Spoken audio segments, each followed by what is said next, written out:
Ladies and gentlemen, it's day 932 of the full-scale invasion, and on behalf of Ukraine Media Center and Suspilne community space, I want to thank everybody who's covering the truth about what's going on in Ukraine. And my name is Andrei Shevchenko.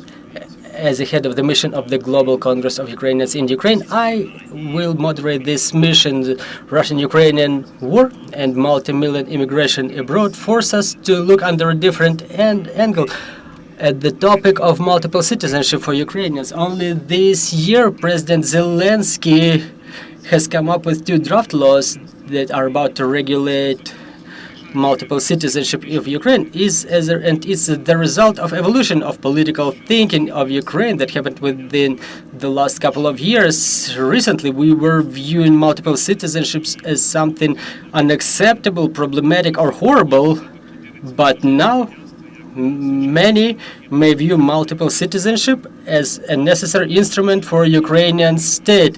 Will multiple citizenship help Ukrainians in Ukraine and outside Ukraine to stay in touch? Will it help part of the Ukrainians staying abroad to come back to Ukraine? What are the risks of the multiple citizenship? Those are the topics that we're about to discuss today, and we decided to engage people's deputies who work on those draft laws in the parliament and the representatives of Ukrainian diaspora. And I would like to give the floor to Mr. Paul Grod, President of the Ukrainian World Congress, one of the initiators of today's event. Thank you, Andrei. Thank you, dear colleagues, for your interest in this topic.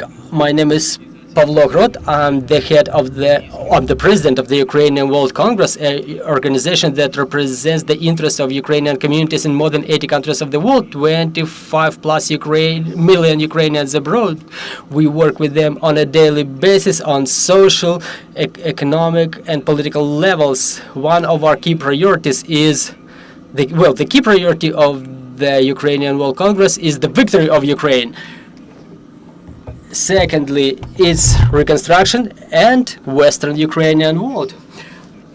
It's critically important for us to think today about the ways to return millions of Ukrainians back to Ukraine, those who left as a result of the full-scale invasion. We have to think about how not to lose them. It's the matter of national security for Ukraine, and we are real happy to see President Zelensky support our idea, our initiative to establish the legislative basis for multiple citizenship in Ukraine. Why is it important? Well, I would definitely like to hear more from our colleagues, but why is it important? First thing, it's because millions of Ukrainians are currently staying abroad. We don't want them to pick either one or another citizenship. Those millions living in the United States, France, Germany, unfortunately, if they have to pick one, they are about to lose Ukrainian citizenship and thus losing their opportunities for return.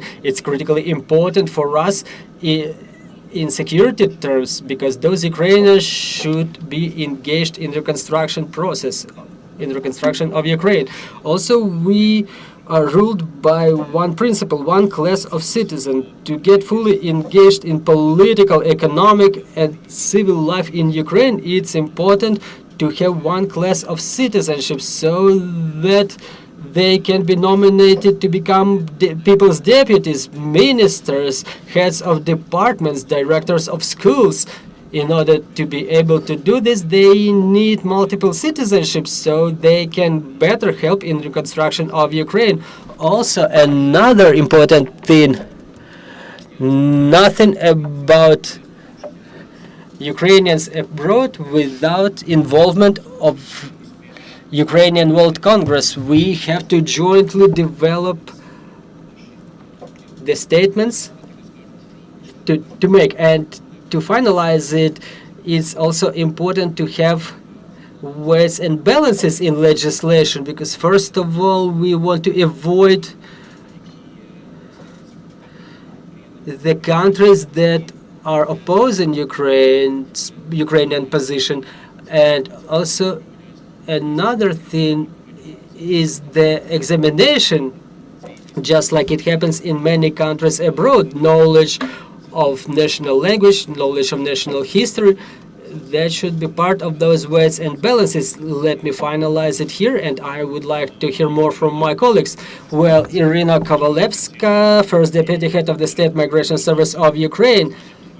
And first, I would like to recognize that the State Migration Service has undertaken a leadership role here, and they are behind a number of novellas registered in the parliament recently. So, Ms. Iryna, please tell us what are those laws are supposed to change in practice.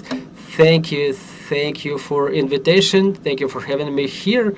Us as an agency behind the implementation of the migration policy and citizenship policy, I would like to say that we support all and any initiatives, and there is nothing horrible about the fact that Ukraine will regulate what we have today in the area of multiple citizenship.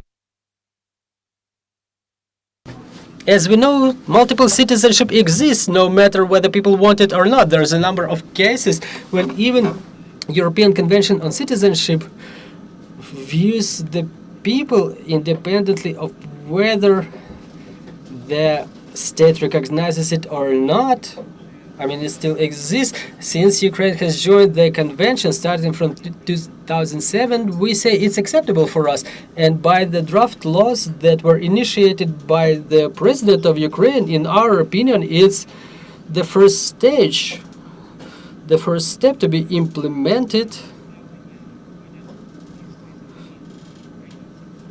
The tolerable attitude of Ukrainians to the institution of multiple citizenship. Those draft laws initiated by the president, they don't provide any additional conditions. So basically all of the conditions should be fulfilled to obtain multiple citizenship.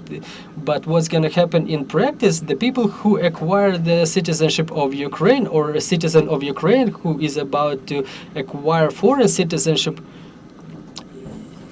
is not supposed to reject other citizenship, basically the citizenship of Ukraine or the citizenship of the country that they have now at the stage while they're acquiring Ukrainian citizenship.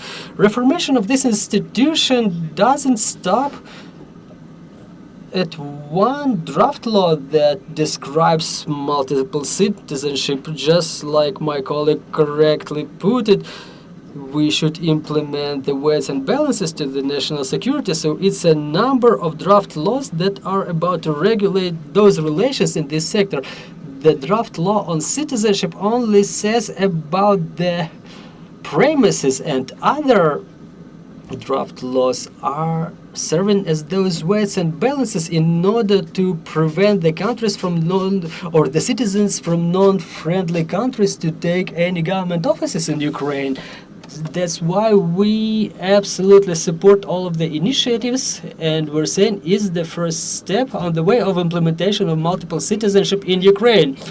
Volodymyr Viatrovych, People's Deputy of Ukraine, and one of the small number of People's Deputies who thoroughly studied all those draft laws that exist in the parliament now that aim at regulating the topic of double citizenship. We know about critical remarks that you've mentioned over those draft laws. So what is your evaluation of the way those draft laws are discussed in the parliamentary hall? Well, for me, it's one of the foundations of stateship, something that the state is built upon, and multiple citizenship is a sub-tool of this fundamental tool that the institution of citizenship represents. In the same way, the institution of citizenship is aiming at formulating the political nation. That's why I'm confident that discussion of the law of that level should be happening at the broad level with engagement of Ukrainian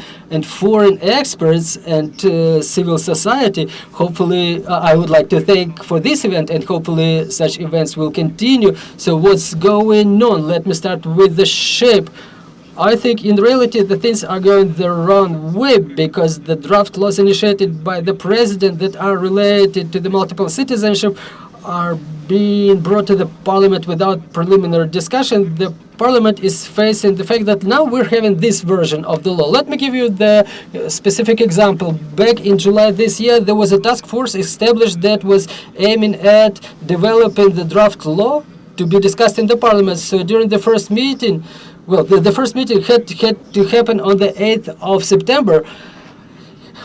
On the 7th of September, in the evening, we found out that there is the new version of the draft law initiated by the president. That shouldn't be happening like this. So let me clarify. 2 draft laws were initiated by the president of Ukraine. 10,425 initiated on the Unity Day, and 11,469 that was initiated that was presented on the Independence Day, and another one registered with the Parliament, 6369. Well, yeah, it was registered back in 21. Well, ideologically, it's not so obsolete. Well, it looks ideologically different. It's mostly about restrictions, so it's a different ideology. So for the experts who work with the legislation, you may work with those numbers I've mentioned. Well, and yeah, let me add, I'm in agreement with Mr. Pavlov that we have to engage the global community of Ukrainians to discussion of this topic. Nothing about diaspora without diaspora, and I'm surprised that there was no representatives of Ukrainian diaspora engaged in discussing this topic before. We understand that this situation provoked in Ukraine is provoked by the full-scale invasion. Ukraine is currently slowly crawling into demographic crisis. We're talking about a lot of those who died in the front lines. We're talking about millions of those who left Ukraine, and the options for a solution of demographic crisis, like multiple citizenship, may be one of such solutions. So what do we have in those draft laws that is of concern for me? In the president draft law initiated by the president was mentioning the list of 37 countries, citizens of which may have a facilitated procedure for acquisition of Ukrainian citizenship. I think that's the right approach. We should have the clear list of those countries citizens of which may apply for facilitated citizenship acquisition procedure. Unfortunately, the new law initiated by the president says that the list of such countries will be presented in a different draft law. I think that voting for a cat in the sack is not the right thing to do. Something that Pavlov mentioned, again, its principle for me, Institute of Citizenship is the instrument of formulating the political nation. That's why it's unacceptable to have in all of the draft laws initiated by the president to have such things as examination of the Ukrainian language skills, Ukrainian history knowledge to be omitted from those draft laws. I mean, it's only been 2 years or something that the relevant draft law was adopted, and now I think it's irrelevant to omit those things. To establish the Ukrainian political nation, we have to establish some threshold, maybe be not so high, but people who decide to become Ukrainians, they have to take a step over that threshold. Another remark of mine, I think that unfortunately it's not properly covered. I mean, the activities of SKU. We're talking about the need to acquire the Ukrainian citizenship for the people who have Ukrainian origin. They hail from Ukraine. They're ethnic Ukrainians. They're part of Ukrainian culture, and they need some specific attention and also facilitated procedure for acquisition of Ukrainian citizenship. And another remark that was mentioned by Pavlov, a surprising approach, the prevention of threats in the area of national security. It contemplates two sorts of citizens, like those who have citizenship of Ukraine, they can enjoy all of the rights, and those who enjoy the citizenships of other, say, countries are prevented from taking some government offices. I mean, there is a contradiction to Ukrainian constitution here. So again, summarizing it, there's a lot of things to discuss. If we really want this tool to emerge as an effective tool, it requires very thorough discussion with the participation of experts, civil community, civil society, and I hope that our today's meeting is the first step on this way. Solomiia Bobrovska, member of the Parliament of Ukraine, Holos political party. We're seeing different sentiments in the parliament. Currently, I mean, the position of the parliament is inclined to positively view these positions. So what are the problematic issues that we have to solve on the shore, so to say? Well, thank you very much. Thank you for having me. My position mostly coincides with Volodymyr's. For me, it's the multiple citizenship is about the national security. And as we talk about the A-level offices, we talk about acquisition of the Ukrainian citizenship by the citizens of other countries. It invokes the mobilization procedures as well. And there's another discussion to be happening around social guarantees or subsidies for those Ukrainians who stay currently abroad, and as they grow older, they come back to Ukraine, and it will create the burden on the Ukrainian taxpayers. And for me, discussion of this multiple citizenship issue, it dates back to 2021, where there was an inter-fraction discussion. There is currently the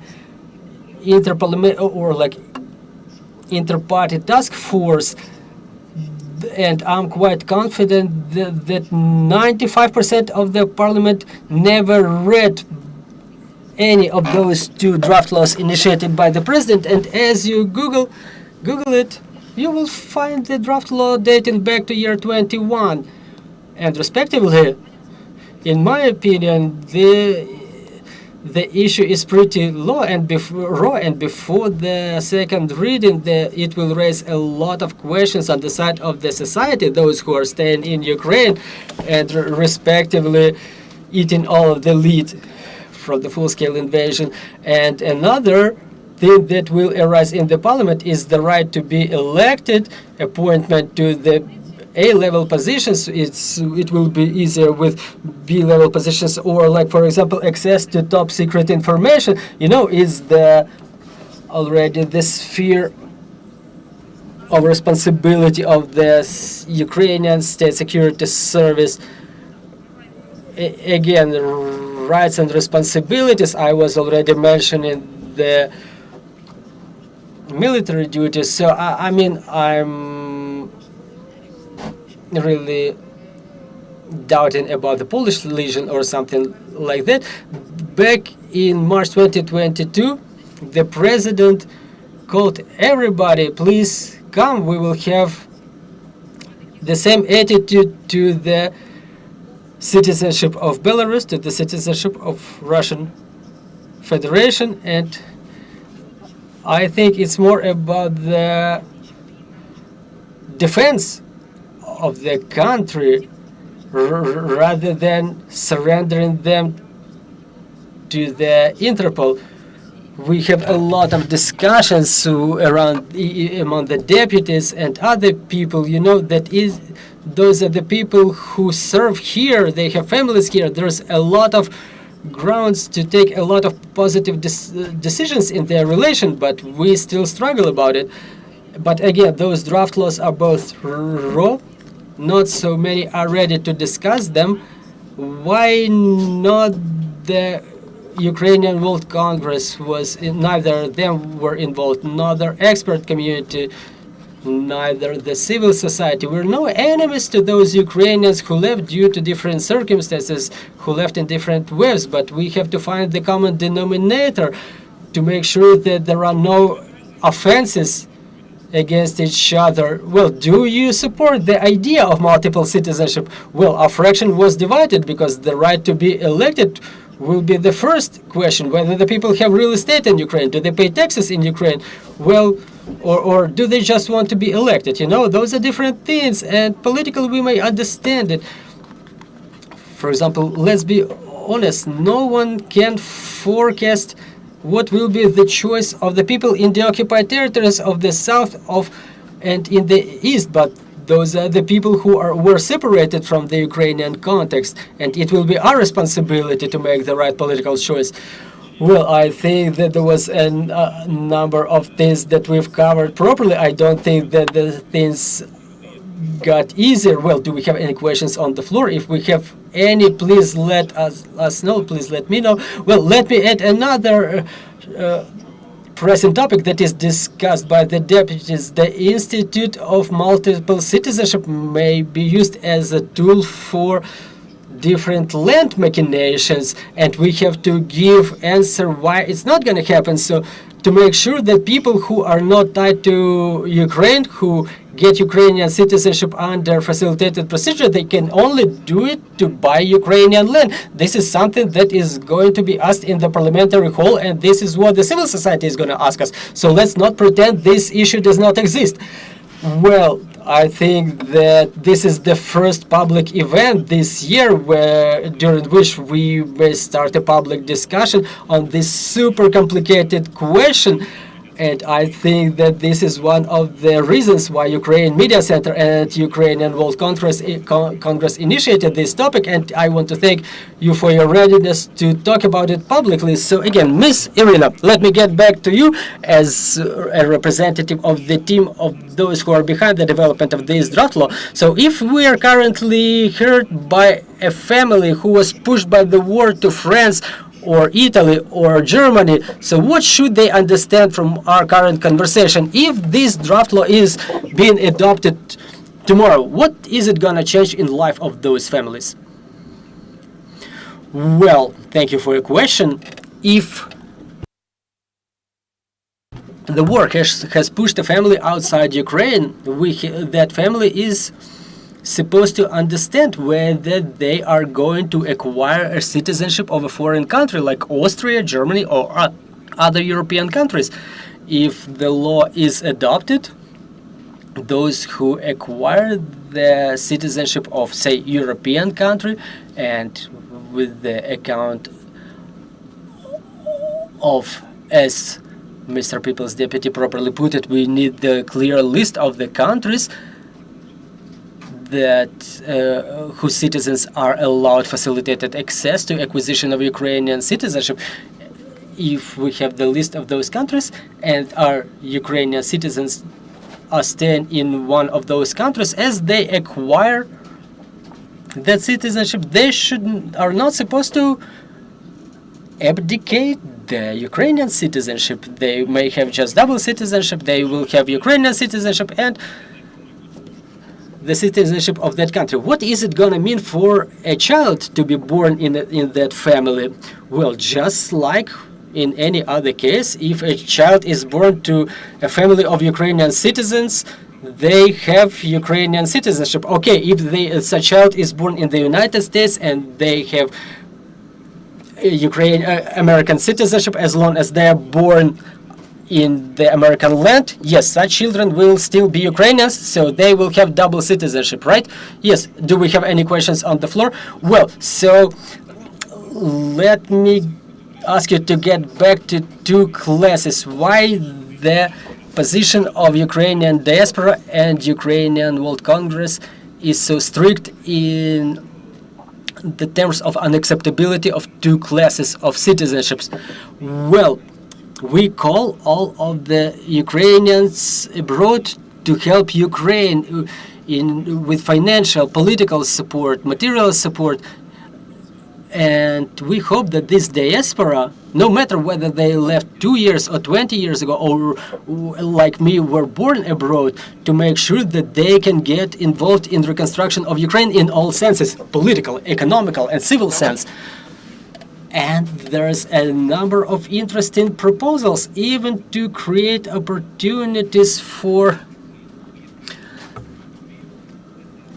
different communities established abroad, because we are staying at a different level of development of Ukrainian stateship. Half of Ukrainians are living outside Ukraine. We have to take it into account. We have to provide them with the options to make sure that their interests are represented. Well, I think with those security weights and balance, it's mandatory, but at the same time, we want the Ukrainians who can provide a different perspective to be able to be elected to the parliament, those who can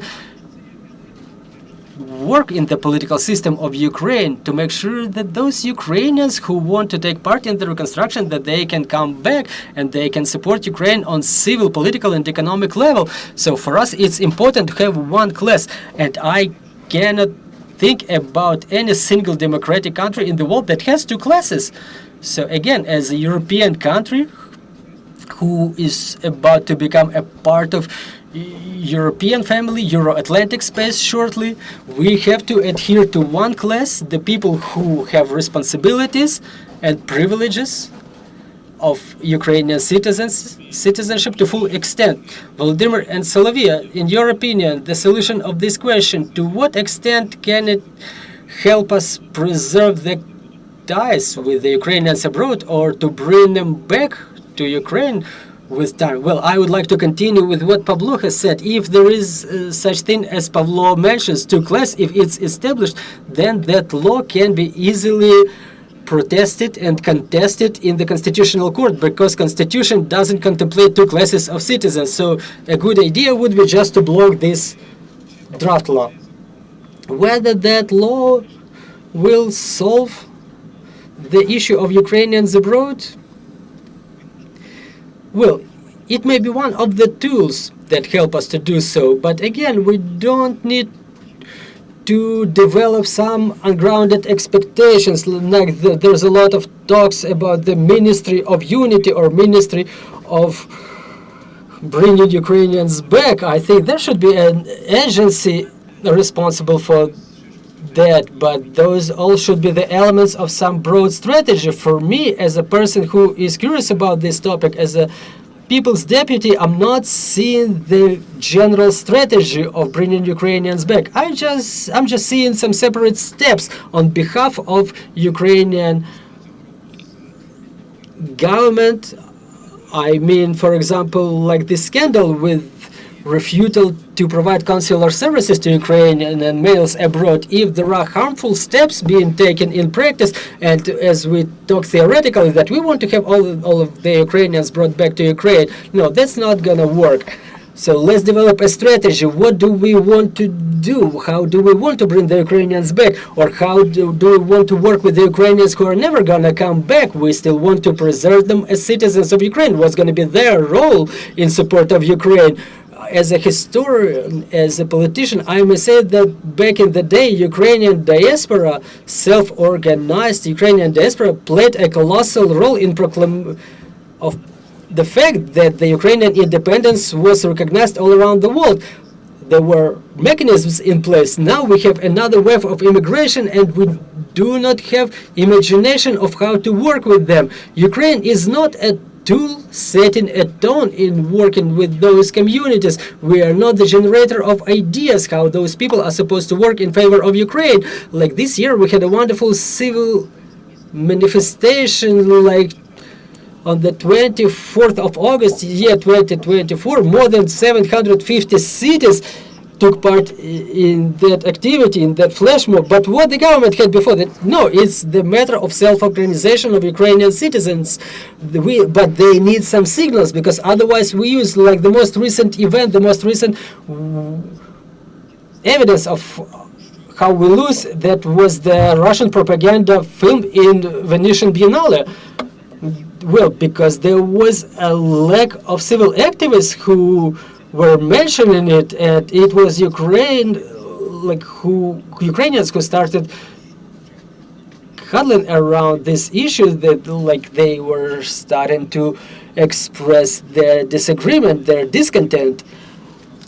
And using this opportunity, I would like to ask maybe Taras Shamaida to join us, who is the coordinator of Freedom Space organization. They were among those who were successfully lobbying the implementation of exams for acquisition of citizenship. I think that that's one of the examples of successful connection between civil society and politicians, and I think we need more and more of such examples now. Well, I've already forgotten the question. Well, to what extent it may help to maintain the ties between the Ukrainians with the Ukrainians abroad and to bring part of those Ukrainians back? Yeah, in this case, we need to have Ukraine understand what does Ukraine wants from the Ukrainians abroad. For example, in Georgia, we don't have an ambassador for a number of years. I mean, the ambassador was recalled. And what should Ukrainians do in Georgia? Georgia is a country where the Russian agents are numerous. Or, for example, Poland, they were blocking different initiatives, or like they were blocking like Ukrainian cargo carriers. You know, there are different stories at all borders of Ukraine, and during, for example, Canadian diaspora, when the speaker was resigning, I mean, yeah, Yaroslav Hunkev, who was in the parliament, but there was a letter coming from the diaspora with the support, and you know, I broke into tears.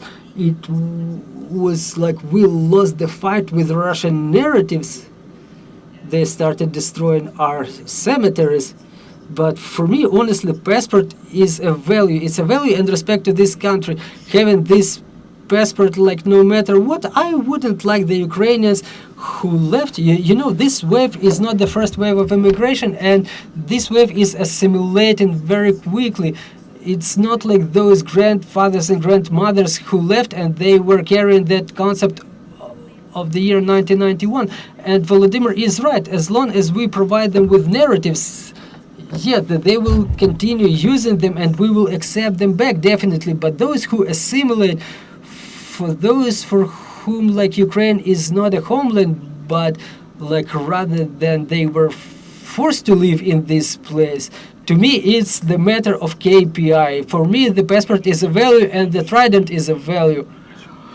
Well, for the sake of justice, let me mention that we see a lot of good examples of cooperation in favor of Ukraine, cooperation between all the new diaspora, organized community, civil society, Ukrainian state, Ukrainian diplomatic corps. I mean, the cases of successful cooperation are numerous. Well, probably there are cases where we fail to cooperate sufficiently, but still there are good examples. Well, I would like to ask you to summarize and to ask you how should we move forward in this direction. We have a team with the State Migration Service, we have a team in the Parliament, and I understand there are common expectations that all those steps are going to become part of the broader strategy aiming at working with Ukrainians abroad. So what's your vision? How should we move forward? What's the most important in this process for you? Well, Mr. Volodymyr and Ms. Solomiia put it correctly that it should be a joint work. Well, we should keep communicating, and Ms. Solomiia put it correctly that probably more than half of people's deputies never read that draft law. But to properly discuss it, we have to thoroughly study it. I've heard the concerns of Mr. Volodymyr. You know, the draft law is pretty complex. It has a lot of references to different articles, different grounds and justifications, who submits what. And the people who don't study it thoroughly probably have trouble understanding it. But in order to do it, we have to establish the task force that is supposed to work on that draft law. And it's necessary, let me repeat it again, we have to put it apart into small parts to explain to everybody what's where. Sometimes we will need some compromise to find common ground, but the fact that it's supposed to exist, I mean, it goes without saying. Thank you, Mr. Volodymyr. I definitely support that we should take it apart to small pieces, and it would be my pleasure to take part in further discussions with experts, during which discussions we may talk through some aspects like the list of countries, whether it's necessary or what, the list of countries whose citizens can get citizenship under facilitated procedure, or the exams, 2 classes of citizens. We already have some specific remarks, and I'm ready as People's Deputy to work article by article with reference to specific articles that are of concern to me, with reference to global, international experience, global expertise. But let's not wait for the next visit of Mr. Pavlo Grod so that this work is moving. I remember, you see, there is this task force, and there was only one meeting. It doesn't mean a systemic work. Well, probably there's going to be another draft law coming up next year. Well, that's unreal. You know, when we were developing the mobilization law, we had to spend 5 months every other day. We were working, but again, we have to work like article by article with Commissioner for Human Rights, Civil Sector, Migration Service. Everybody should get involved. But again, we shouldn't keep something under covers, some articles that will make this law fail during the second reading. I see no problem about it. It's about all of us, our work as people's deputies. Mr. Pavlo, thank you. To summarize it, let me put it like this. We don't have to invent a bicycle. We can improve it. We may make it more efficient, but there is a number of examples all around the world where the states, the European governments, or Northern American governments work with this concept of citizenship, and they work with their diasporas. And we are ready to get involved in this process. And there is a number of communities like Portugal, Romania, who work efficiently with their communities. We are very well aware of it because some of the Ukrainians have people's deputies offices in those countries, and they may share that experience with pleasure. And again, take examples of other countries, their attitude to the Citizenship Institute. Like, let me give you the example of Canada. You have to pass the exams. You have to pass the exam on the national language exam, national history exam, and it's again about the security, weights, and balance, like who can be elected. But even such things as a top secret information, state secret, well, not even every citizen of Ukraine has access to state secret.